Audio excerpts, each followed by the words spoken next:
Hey guys, welcome back to Facts All Over. Today we're going to make hot wings. So the first thing you're going to want to wash your chicken, and sure you cut up your chicken wings, yeah, and sanitize everything that you're going to need for this process. Then afterwards you're going to want to season your chicken with the necessary seasoning like paprika, cayenne pepper, black pepper, salt. If you want to add all purpose seasoning, it's up to you what the type of seasoning you like to put on your chicken wing.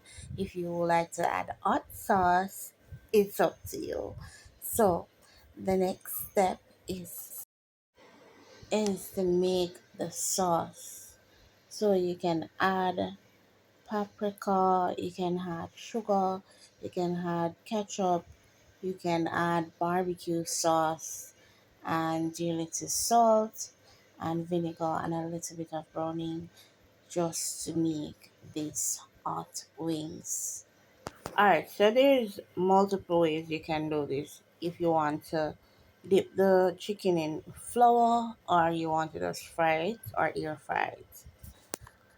It's up to you which one you want to do.